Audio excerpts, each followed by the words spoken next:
Now, the greatest radio shows of all time. Suspense. The Shadow Node. Washington calling David Harding, Counter Spy. Classic radio theater. The Great Gildersleeve. Fibber McGee and Molly. Dragnet. Gunsmoke. The Lone Ranger. Now, step back into our time machine with your host, Wyatt Cox. Good evening, friends of the Inner Sanctum. Comedy this hour, Ezra Stone and Jackie-Kelk in an episode of The Adventures of the Aldrich Family. This goes back to May 5th, 1949, and Homer, Jackie-Kelk, finds himself engaged to Agnes.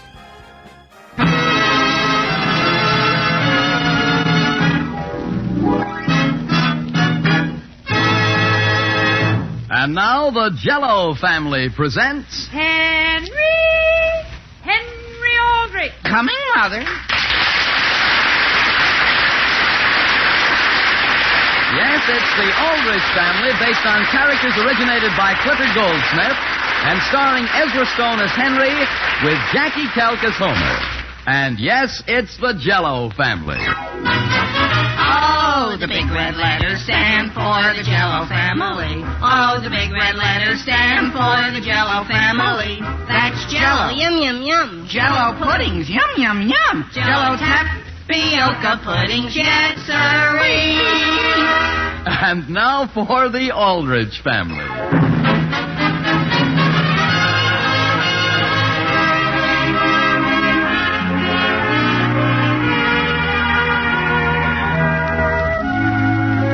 When you take a typical American family, plus some friends and neighbors, and then add one teenage boy, you needn't bother to stir things up. The boy, if he's like Henry Aldrich, will somehow attend to that. The scene opens in the Aldrich living room. The time is late afternoon. No, Homer, I think you don't have to. You do? I don't? Definitely not. Boy, Hen, I hope you're right. I've been saving for 2 months to get a new band for my wristwatch. And now if I had to... Suppose she expects me to. She couldn't. How do you know? I'll bet Agnes doesn't even know it's the anniversary of your first date with her. Do you really think so, Hen? Sure, who remembers things like that? My father never does. I'm surprised you even thought of it. Boy, I'll never forget it. Well, okay, Homer, you have a special reason for remembering your anniversary, but Agnes doesn't, does she? Gee, maybe you're right, Hen. And boy, is that a load off my mind. Sure. Now I can concentrate on my wristwatch. Sure. Do you think I ought to get a brown leather band, Hen, or a black one? I thought I heard voices in here. Hi, Mother. Hi, Mrs. Aldrich. Hello, boys, and congratulations, Homer. Thank you, Mrs. Aldrich. What for? Isn't Saturday an anniversary of some kind? Oh. Your very first date with Agnes, isn't it? Hen. Gee whiz, Mother, how did you know? So I was out shopping this morning, and I ran into Agnes. Oh. So my heartiest congratulations to the both of you, Homer, and many happy returns. Thank you, Mrs. Aldrich.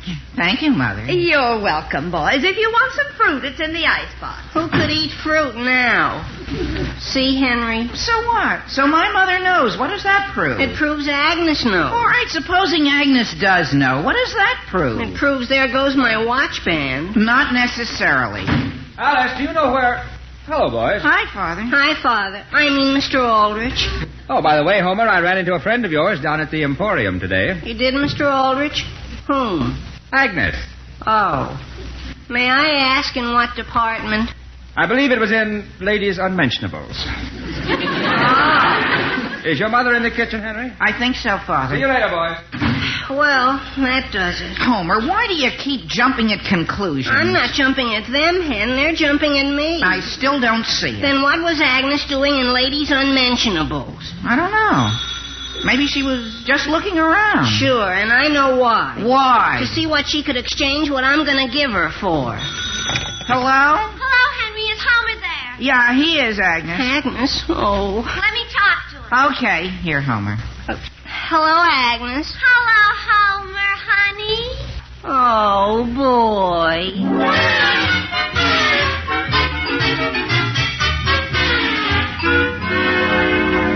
Agnes Agnes, is there any special reason you asked me to come over to your house? No, Homer, I was just lonely. Oh. Isn't it wonderful, Homer? Another wonderful, thrilling year. Sure. And, Homer, I just want you to know that I don't expect a thing as an anniversary present. You don't? Of course not. I have you. What more could I ask for? Nothing, Agnes. Another year, and we're still together.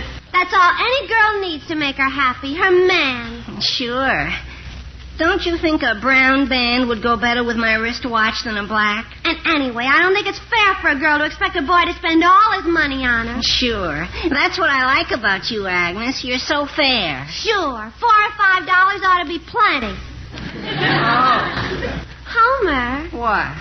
Give me a hint. Oh, I can't. Why? Because. Because what? Just because. Homer Brown, haven't you decided yet what you're going to get me? Well, sort of. Sort of? What does that mean? Henry's supposed to be thinking of something. Oh. Homer? What? Get Henry on the phone and find out what you're going to give me. But Agnes. Here, start talking. Yes, ma'am.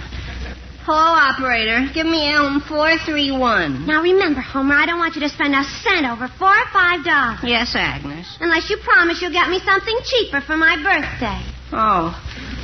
Hello, Hen. This is Homer. Did you think of anything yet? Uh-huh. What? But, Hen. I know, but... Uh-huh. I suppose so, Hen. Yeah. Bye, Hen. Well? We want it to be a surprise, Agnes. A surprise? Homer, that's wonderful. I just love surprises. What is it? Well, you'll see. Is it something I can wear? Maybe. I'll bet it's something I can eat. Is it, Homer? Maybe. No, it's something I can wear. I'm sure of it. Is it? Maybe. Homer, give me a hint. I can't. Why? Henry said you'd try to force it out of me so he wouldn't even tell me.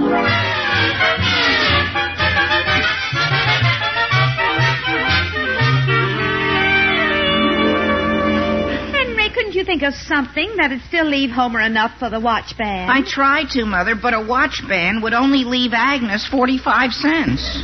You can't get much for that. No, I imagine not. Besides, I think the dozen roses will be very appropriate. Poor Homer. Yeah, he sure wanted that watch band. Well, maybe this will teach him to change girls at least once a year. Boy, if I only had a little more money, I'd buy him that watch band myself. I'll tell you what I'll do, Henry. Since it's Homer's anniversary, I'll match whatever you put up. How much do you have in your dime bank? A dime. Well, that gives us 20 cents. I'll match what both of you put up. There, 40 cents. How much more do we need? About 60. 60, eh? The milk bottles. Henry, there are 5 empty ones on the back porch. That's another quarter, only 35 cents more. Maybe if we looked under the sofa pillows. Sure. Henry, my pillow. A dime! I found a dime! Look in the corner there, Henry. There's something shiny. Another... Father, did you lose a suspender button? There's a nickel, Henry, and 2 pennies. Here's another nickel. That's 10, 17, 22. 13 cents short. Wait, I know what. What? I'll only buy Agnes 11 roses. Fine, we've made it. I'll go right down to the jeweler's now and get Homer his watch band. Good. You think I ought to have something engraved on it? Something like success? Henry, this is the anniversary of Homer's winning Agnes, not the Kentucky Derby.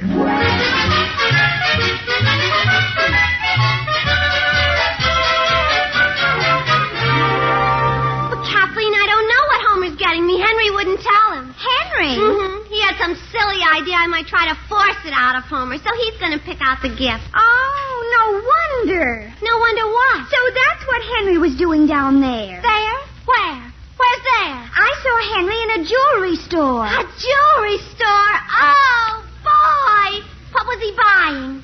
Maybe I shouldn't have brought it up. Listen, Kathleen, what did Homer ever do for you? I'm not saying another word. All right. How about if I make some guesses and you just shake your head yes or no?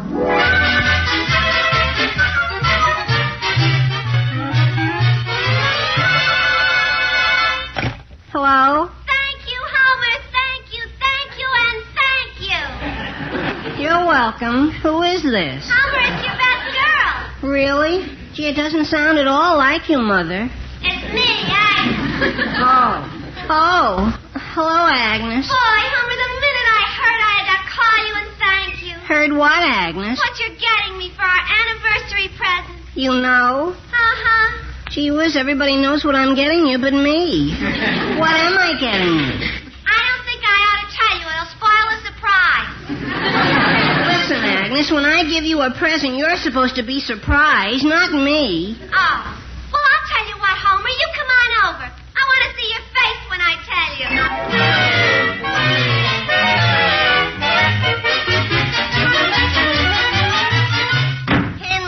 Henry. Upstairs, Homer, in my room. I've got to talk to you, Henry, right now. What's the matter? What's the matter? You have the nerve to ask me that? What happened? What happened? Homer, we'll never get anywhere if you just keep repeating what I say. What you say? Do you deny you were down at the jeweler's this afternoon? Huh? Well, don't. Kathleen saw you. Oh, is that all? Aha! So you admit it. You've ruined me, Henry. I have. How? Did you ever buy a ring for Kathleen on your anniversary? A ring? Homer, don't be silly. Then why did you buy one for me for Agnes on our anniversary? A ring? I bought a ring. Kathleen saw you. Kathleen saw me buy a ring? Well, not exactly buy it, but she saw you looking at them. Rings? I didn't buy... Oh, sure, I remember now. Aha! Sure, while I was waiting my turn, I just looked around. Maybe I did glance at some rings. Glanced? Then you didn't buy... But Kathleen told Agnes she saw... See, Homer, you got all excited over nothing. No, I didn't, Hen. But, Homer, I didn't buy a ring. Yes, but Agnes thinks she... Henry. Yeah? I'm engaged.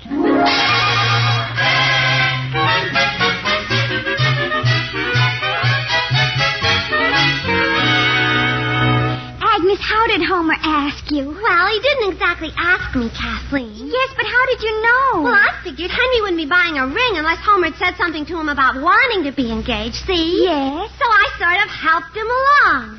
Men are always a little afraid to say the actual word. But what did he say then? Nothing. But I could tell from the look on his face that that's what was on his mind. But how did you know? Well, he didn't object when I suggested it, did he? No.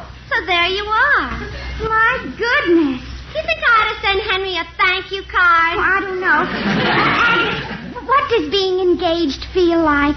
Oh, sort of relaxing. Relaxing? Uh-huh. You know, you don't have to worry about are you going to have a date Saturday night and things like that.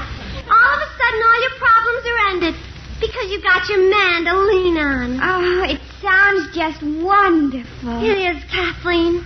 It's wonderful. Just wonderful. It's terrible, Henry. Just terrible. Why not look at it this way, Homer? Engagements have their advantages, too. Yeah, name one. Well, there must be some advantages. Otherwise, why would so many people do it? Name one, just one. Well, for instance, when you're engaged, you don't have to spend so much money on the girl. Oh, yeah? What about the engagement ring? That alone will keep me broke for the next 2 years. Sure, Homer, but... The funny part is I never even thought of Agnes as something you'd get engaged to. And what am I going to do? You can always leave town. Sure, that's what I'll do. Leave town right now. Right now? Where'll you go? I don't know. What's the difference? So long, Henry. Homer. Don't try to stop me. It's the only way. Homer, please. Tell my folks I said you could have my new bike. All you have to do is tighten my new bike. I hardly even rode it. Homer, if I didn't want to be engaged to a girl that badly, I'd just call her up and tell her so. Sure. Why didn't I think of that? I'll tell her straight out. Operator, give me Elm 891, please. What should I say to her, Hen? Just say, look, Agnes, there's nothing personal in this, but I think we're both too young to know our own minds. Sure, that's good. And furthermore, Agnes, the whole thing... Hen. Just be firm, Homer. I will, Hen. Hello, Agnes, this is Homer. Agnes, What? Oh. Miss Lawson? Oh. Madam? Agnes, I don't know what you mean. Agnes, Henry's here.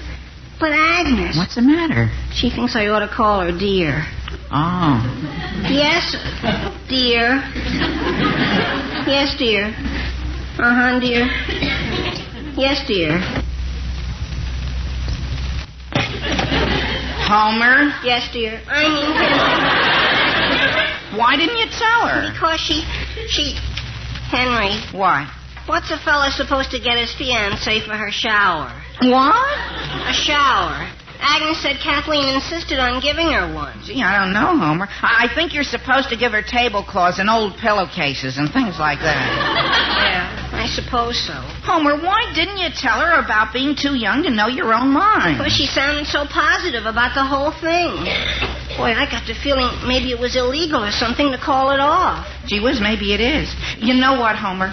Maybe you just ought to stick it out. Forever, if necessary. She's bound to get tired of you sooner or later. Isn't an engagement sort of like a contract? I guess so. What can they do to you if you don't go through with your end of it? I don't know. Did you write her any letters she could use against you? Letters, I don't think... Oh, boy. You mean you did? No, she did. Oh. Right after the first time she kissed me. It was sort of a thank you letter. Well, you better get home and burn it. I did as soon as I got it.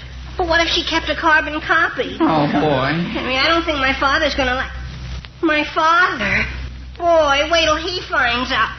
Henry, why did you have to glance at rings in the first place? I didn't know Kathleen was going to be snooping around. Kathleen, that's the trouble with girls. They talk too much. Next thing you know, it'll be all over school. Henry. What? Mr. Bradley will throw me out of school. See, I told you there were advantages to being engaged.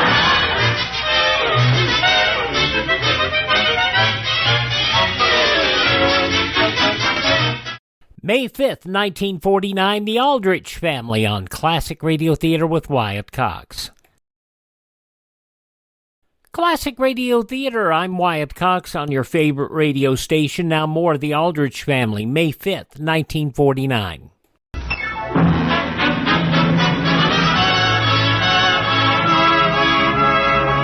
And now getting back to the troubles of Henry Aldrich. Henry's visit to a jewelry store has been misinterpreted by both Homer and Agnes. She thinks she's getting, and he thinks he's giving her an engagement ring.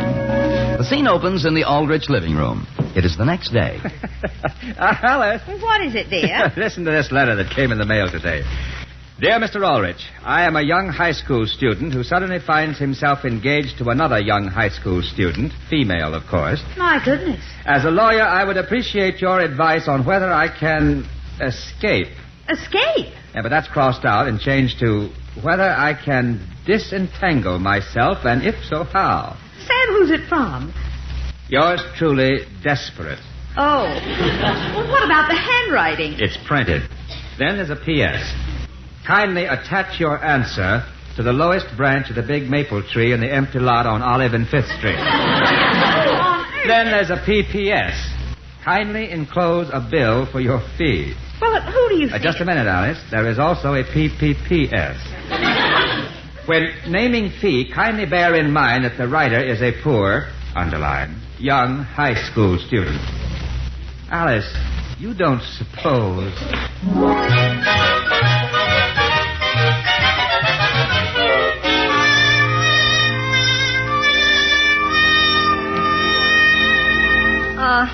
I've been giving it a lot of thought, Agnes, dear. So have I, dear. You have, dear? Yes, dear.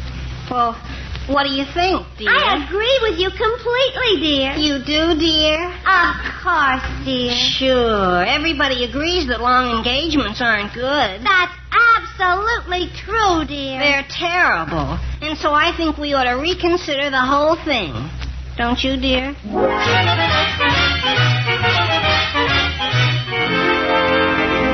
Well, did you tell her? Yes, Henry. What did she say? She agreed with me. She didn't think long engagements were good either. No kidding. See, Homer, I told you talking to her person to person would get you results. It certainly did. Henry, are you busy June 1st? No, why? I thought you might like to be my best man.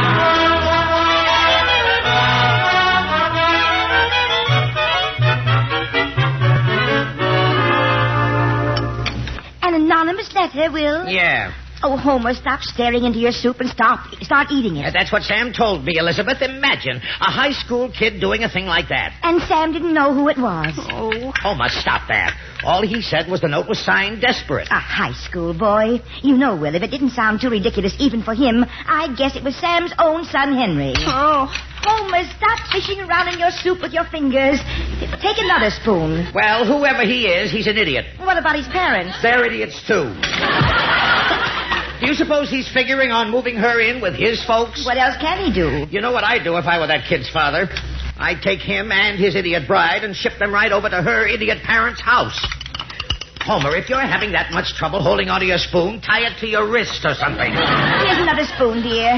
Fish out the other two. May 5th, 1949, the Aldrich Family on Classic Radio Theater with Wyatt Cox will have the conclusion following these important messages from your favorite radio station.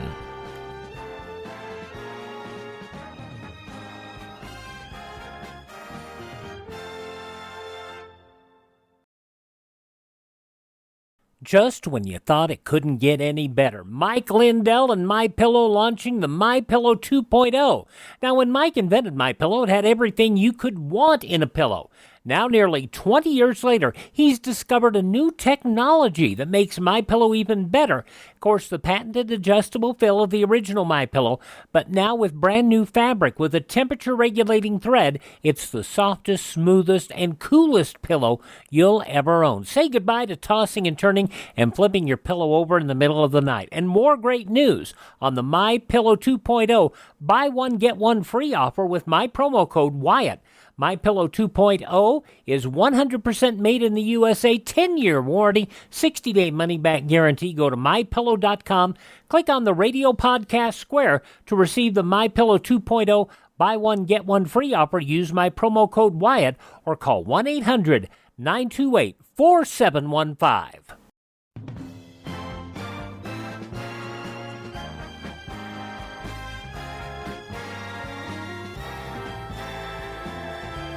Classic Radio Theater with Wyatt Cox on your favorite station. Now the conclusion of the Aldrich Family from May 5th, 1949. It'd serve him right to have to live with the girl's parents.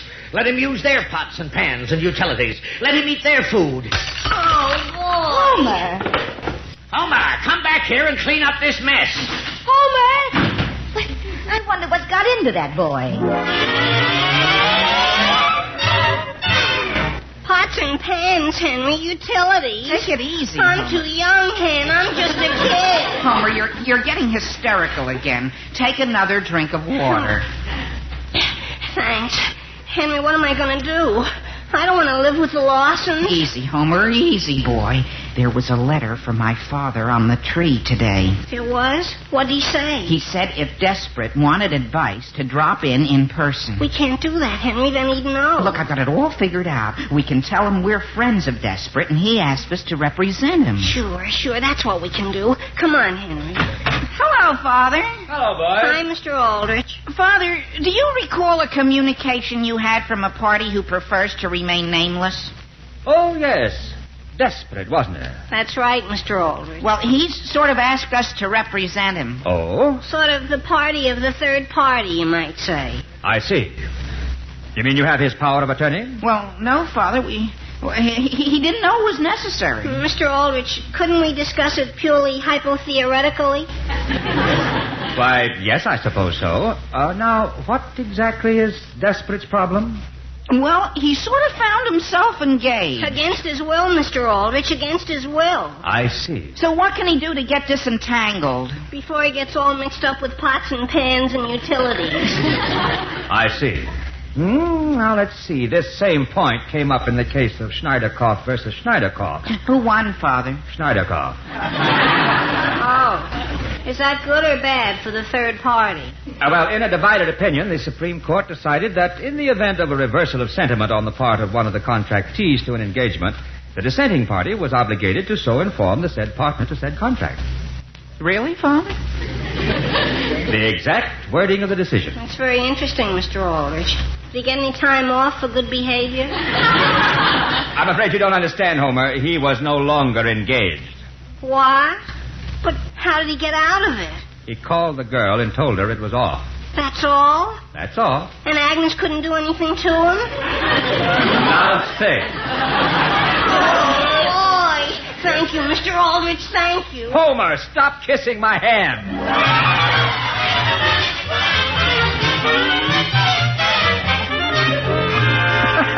You shouldn't have been here, Alice. It was a riot. I can imagine. What did Homer say after you Well, in told the first me? place, he looked 30 years younger. Then he and Henry began to discuss how to break it to Agnes. It seems Homer didn't relish the idea of breaking it to her face-to-face. So we thought Henry should do it, inasmuch as Henry was responsible for his predicament, having been seen in the fatal jewelry store at the fatal time. Poor Henry. Oh, he's not doing it. Henry was as reluctant to face Agnes as Homer was. Then how... It was finally decided that Henry would break the news to Kathleen, who in turn would break it to Agnes. My goodness. When is all this going to happen? Well, Henry left for Kathleen's about an hour ago. Homer kept saying, "Hurry, Henry, before my father finds out. Hurry, Henry, my father will kill me." Is that you, Henry? Yes, Mother. Yeah, did you see Kathleen? Sure, I just came from there. Well, how did everything go? Well, I said, Kathleen, I said, don't you think Homer and Agnes are a little too young to be engaged? After all, I said, she may find someone she likes more than Homer. That's not bad. What did she say to that? Well, she said, what if she doesn't? My goodness. And then I said, still, Kathleen, a young girl can have much more fun going out with lots of boys. Then what happened? Well, then we talked a little more about boys and girls and the advantages and disadvantages of being engaged and things like that, see? I see. And how did it come out? I think I'm a little bit engaged myself. What? Henry!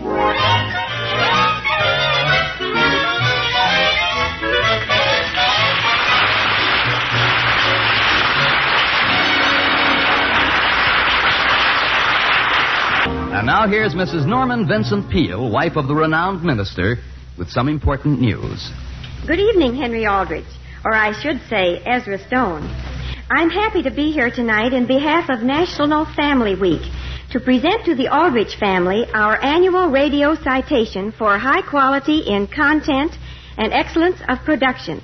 This is the third consecutive year that the Aldrich family has won this award, and you are all to be congratulated. Oh, thank you, Mrs. Peale. Thank you very much for this very high honor and for your kind appearance here tonight.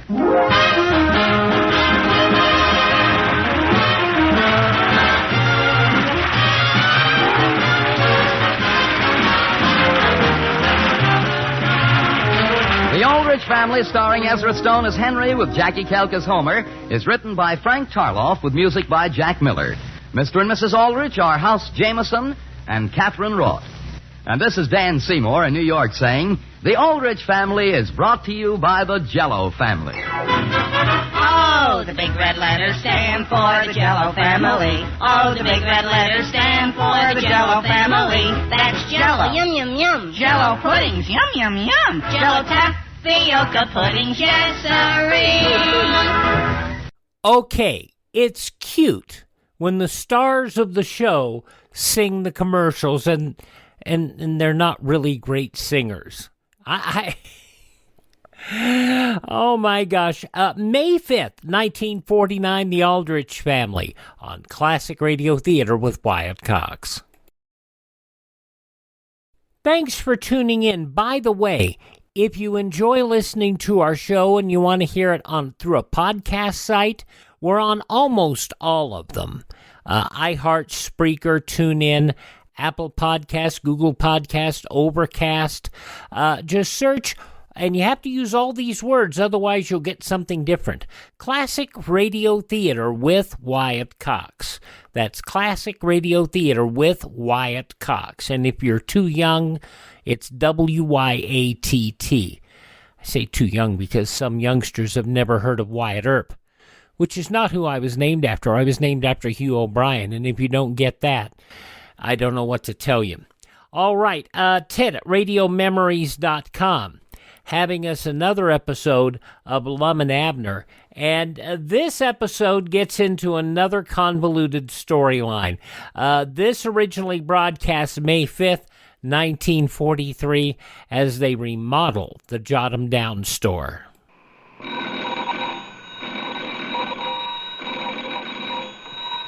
Granny's, Abner. I believe that's our ring. I dog Islam, I believe you're right. Now, see. Hello, Jot 'em Down store. This is Lum and Abner.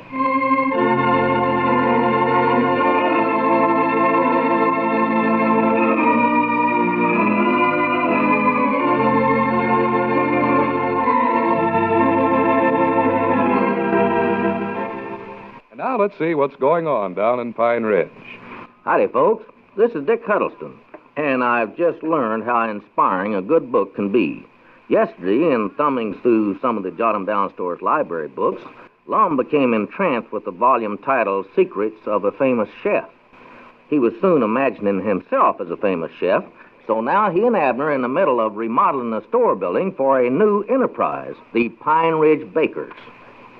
Whereabouts now, Lum? Right about here? Wait a minute. A little over to the left there, Abner.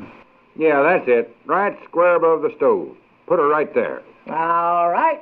Here she goes.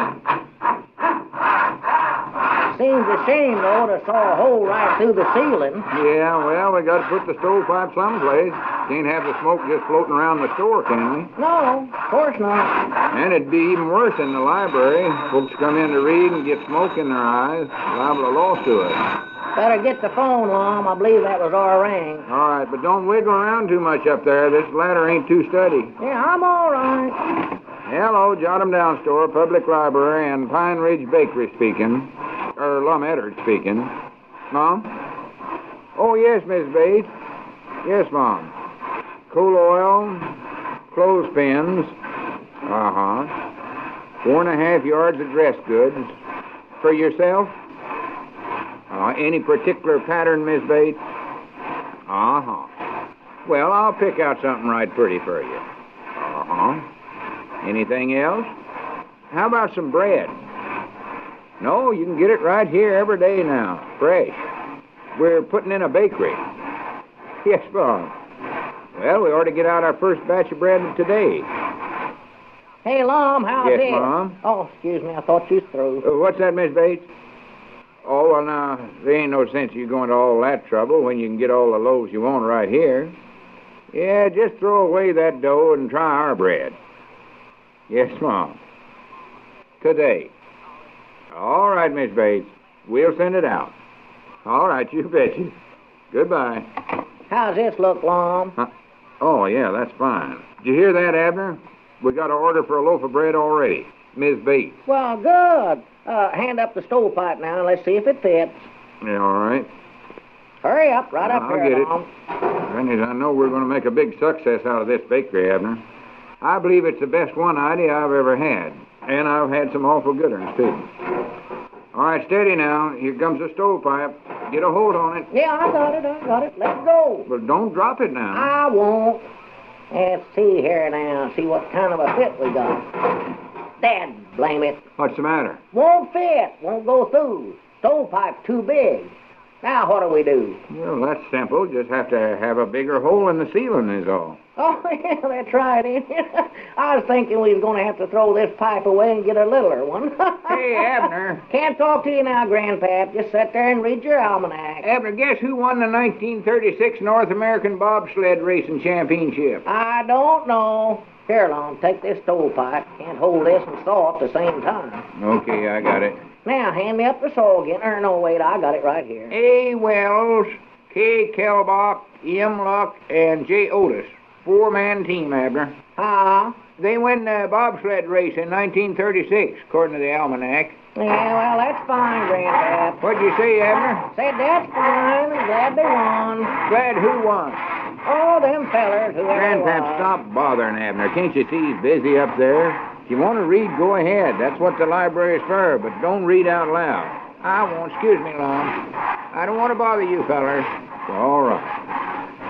But this who won it, A. Wells, K. Kelbach, M. Luck, and J. Otis. Abner, did you get that? Their names is A. Wells, K. Kelbach, M. Luck, and J. Otis. That's the 4-man team, Abner. Now, on the 2-man team... I can't hear a word you're saying. I said that's the 4-man team. For pity's sake, will both of you hush up for a minute and let me get the phone? Hello, Jot 'em Down Store, librarian Baker. Head chief talking. Also a head librarian. Oh, hello, Miss Seastrong. How's that? Just a minute. Abner, will you hash that sawing for a minute? Yeah, all right. Stop it. All right. Abner, the 4-man Hush bob... up, Grandpap. Now, then, what was you saying, Miss Seastrong?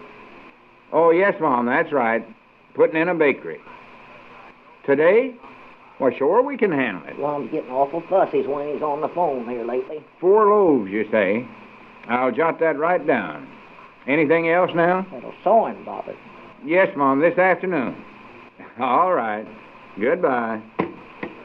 Now, Granny, did you hear that, Abner? Another order. 4 loaves. 4? Doggies, with Miss Bates' order, that makes 5 altogether. You better get started baking. Well, I can't till you get the stovepipe up. Hurry up, Abner. Yeah, well, I'm done sewing up here. Hand me the stovepipe up again. We'll try it out again here. Yeah, all right. Coming right up. I'm pretty sure this hole will be big enough for the pipe now. Steady now. Don't fall off the ladder. Wait a minute. Why, you crazy idiot. Huh? Look what you done. You sawed 2 holes in the ceiling. Well, I had to, Lum. The first one wasn't big enough. You told me yourself to make a bigger one. Oh, for goodness sake. Abner, you ought to be bored for the samples. Didn't I do what you told me to do? Abner, did it ever occur to you that the way to make a hole bigger is to just saw the same hole to make it larger? Just saw the same hole? Yeah. Why, sure, that's a much better idea. Too bad you didn't think of that in the first place, Lum. Too bad I didn't think of it. Why, sure, could have saved me all that work. Now we got a hole in the roof we got to patch. Look, Abner. See, Lum, what you ought to do is plan these things out far ahead, so you know what you're doing. Keep from making a lot of mistakes that way. Thank you for the advice. It's all right. Just proud to help you any way I can, Lum, old buddy. I don't know what I'd do without you, Abner. Oh, you'd get along somehow. You think so, huh? Why, sure you would. See, if you didn't have me to figure things out for you, why, you'd just have to buckle down. Abner, will you hash up? Huh? Just keep that prattle to yourself and let's get this done. You want me to go up on the roof and patch up the other hole? No, don't bother. I'll do it myself later. Good. Let's just get this stovepipe hooked up so as we can start the bakery. We got a big order to get out yet today. 5 loaves. Yeah, well, all right. Hand me the stovepipe again, then. Doggies, I thought I was doing the right thing. You told me to saw a big either one of you hole. fellers got a pencil I can borrow? I got to have one quick here. What's the trouble, Grandpap? Just a minute, Grandpap. I'll have to put this stovepipe down. Hurry up. Here you are. Here's a pencil. Catch it. What do you want it for, Grandpap? I want to write down this thing here before I forget it. Write what down? In January 1937, Keokuk, Iowa had a +1 variations of its magnetic declination. Magnetic declination? Yes, sir, according to the almanac. Well, what is that magnetic declination? Well, I ain't got the slightest idea, but it must be something important. That's why I wanted to write it down, so as I could look it up in the almanac sometime. The almanac? That's what you're reading now. Well, I'll be doggone. Well, that's right, ain't it? Here, Lum, here's your pencil back. I guess I won't write it down after all. For goodness sakes. This place sounds like a madhouse since he found that dad-blame book. Come on, Abner, get to work. Well, don't holler at me. I wasn't holding things up. It was Grandpa. Well, I don't care who it was. Get to work. We got 5 loaves of bread to bake yet today. Come on, grab this stovepipe. All right, a little higher now. Yeah, now I got her. Got her. All right, try it in that new place you saw. Yeah, all right, that's what I'm going to do. Just a minute now. Don't get in a rush. Granny, that looks awful. All them holes in the roof that way. Hey, doggies, Lum, it fits. Look at here. Just right. I made it just right there. Yeah, but look down here. Look at here. The stovepipe's too far away. Too far away? Yeah, don't hook onto the stove where it ought to. Let's see. Granny's, I already got up there and did that myself. Well, I can just saw another hole right No, now. you don't. No. You did enough sewing already. We never will get our bacon done at the rate we're going. Well, now, Lum, I'll be glad Never to mind, saw... Abner. Just give me a chance to study this out. Hey, wait a minute. I believe I got an idea. How about moving the stove? You can't do it. It's right up against the wall now. Besides, it's right where I want it. Well, only thing to do is make a new hole. Abner, put down that saw. No, sir, I'm going to do this now, Lum. You got your heart set on starting the bakery today, and I, doggies, we're going to start it today. Here, you grab the stovepipe. Abner, listen to me, But, Lum, please. if you want to get this bakery started... Just forget it. Drop it. Well, if you say so, all right. Oh, you crazy idiot. What'd you do that for? You said drop it. Well, I didn't mean to drop the stovepipe, silly. Granny, look at it now. It's all bent. Ruined. That's our ring, I believe, Lum. No matter what I start to do, you manage to ruin it somehow. The telephone, Lum. I'll get it. Granny, it's what I go through. Hello, jot 'em down, store. Oh, yes, Miss Bates. About 4 more holes, we won't need a stovepipe. Ma? Well, no, the bread ain't exactly ready yet. No. Make an igloo out by the way, Miss Bates, have you still got that dough I told you to throw away? Well, I hate to ask you to do this, but would you mind baking up 5 loaves of bread and send them over to the bakery?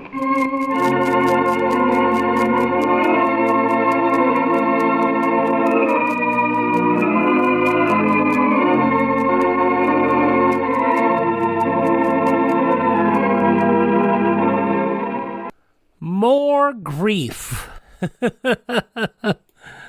Lum and Abner get into the biggest messes, don't they? Thanks to Ted at RadioMemories.com for providing us this show. May 5th, 1953, Lum and Abner. Contact Ted at RadioMemories.com. He has shows fully restored. Cassette, CD, or flash drive for your computer. Check it out with Ted. RadioMemories.com. RadioMemories.com. Ladies and gentlemen, make tomorrow your D-Day. Get an extra bond for defense. Step into any bank or post office and buy yourself a profitable share in America's future. As an investment, bonds are better than ever. They can help you save safely, conveniently, and profitably.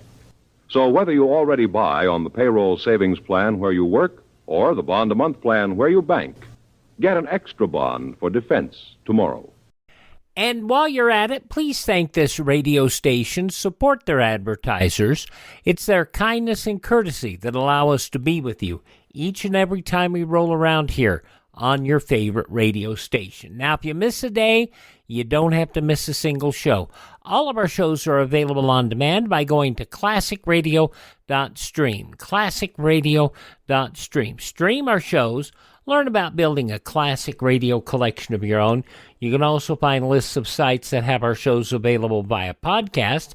You can find our social media links there, and you can buy me a coffee. The Buy Me a Coffee money helps us acquire additional classic radio collections and maintain our distribution channels. That's at classicradio.stream. Tell all your friends the great radio shows are right here at this spot on the dial. Classic Radio Theater with Wyatt Cox on your favorite radio station.